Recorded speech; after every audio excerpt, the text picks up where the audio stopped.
का दूसरा trailer reveal हुआ है, जिसे राजा साहब ट्रेलर 2.0 नाम दिया गया है। मैं डायरेक्टर मारुति की ये बात आज मैं खुद दोहराना चाहूंगी।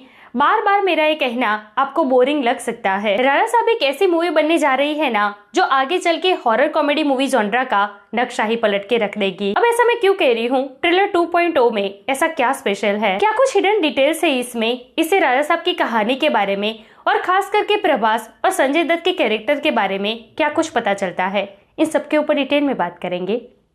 Let's check it out. Hey everyone, welcome to film bay. मैं हूं एकता जानी।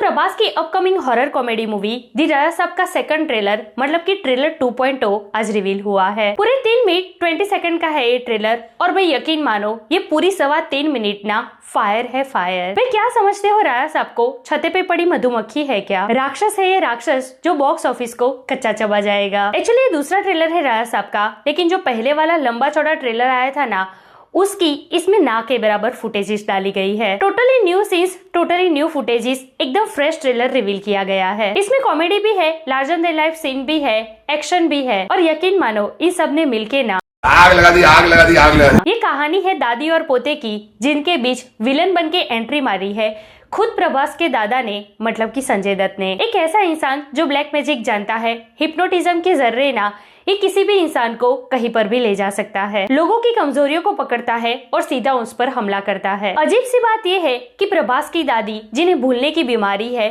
वो इस इंसान को भूल नहीं पा रही है। ऐसा क्या हुआ होगा पास्ट में जिसने इनका मेमोरी पावर छीन लिया है?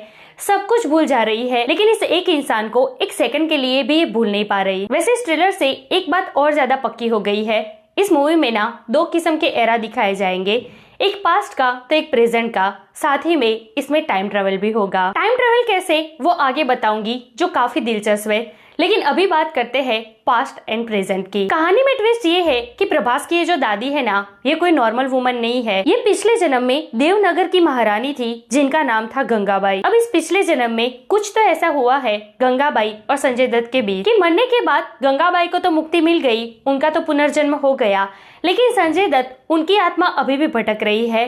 अब वो ना गंगाबाई का पीछा छोड़ने के लिए तैयार है और ना ही महल के खजाने का। ये जो जंगल में महल दिखाई देता है ना, ये कोई सामान्य घर नहीं है, ये एक माया महल है।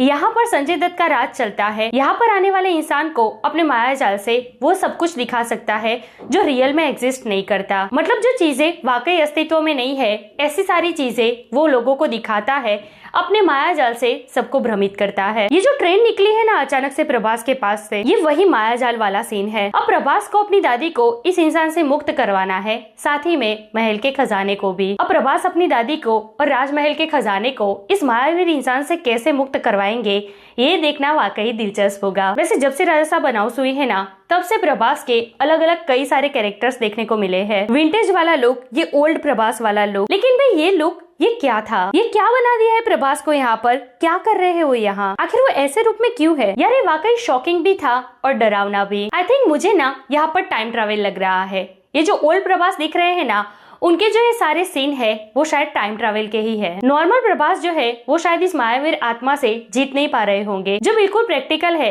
एक सामान्य इंसान की शक्ति बिल्कुल लिमिटेड होती है, मायावीर आत्मा की कंपेयर में वो उतनी शक्तिशाली नहीं हो सकती कि वो उससे जीत जाए। तो ये जो बमन ईरानी है, उन्होंने शायद प्रभास को टाइम ट्रेवल की सलाह दी होगी। अगर आपने हॉन्टेड मूवी देखी है, उसमें कैसे जो हीरो है वो टाइम ट्रेवल करके पास्ट में चला जाता है, हीरोइन का जो पास्ट है ना, उसका एक मोमेंट बदलना चाहता है जिससे उसका फ्यूचर सुरक्षित हो जाए। वैसा ही शायद कुछ होगा राजा साहब में। यहाँ पर प्रभास को बमन ईरानी ये कहते भी है कि अपने सबकॉन्शियस माइंड में पैरेलल यूनिवर्स क्रिएट करके अपने थॉट्स वहाँ पर रखो तो शायद कुछ हो सकता है। मतलब सारा खेल होगा सबकॉन्शियस माइंड का। सबकॉन्शियस माइंड के सहारे टाइम ट्रेवल करवाया जाएगा, वहाँ पर एक पैरेलल वर्ल्ड तैयार किया जाएगा और वहाँ पर क्रिएट होंगे प्रभास के थॉट्स। फिर इसके जरिए शायद पास्ट में जाकर अपने थॉट्स के जरिए अपनी दादी और संजय दत्त का जो पास्ट है ना, वो शायद सही कर सकते हैं प्रभास। वैसे मेरी थियरी है, कितनी सही कितनी गलत वो तो मूवी के आने के बाद ही पता चलेगा। बट यार what a trailer, what a scenes, what a visuals, VFX, CGI, BGM, presentation, even trailer cut, everything is just top notch. Prabhas as Raja Saab, उनका एक्शन, उनकी कॉमेडी, खास करके जो ओल्ड वाले प्रभास है,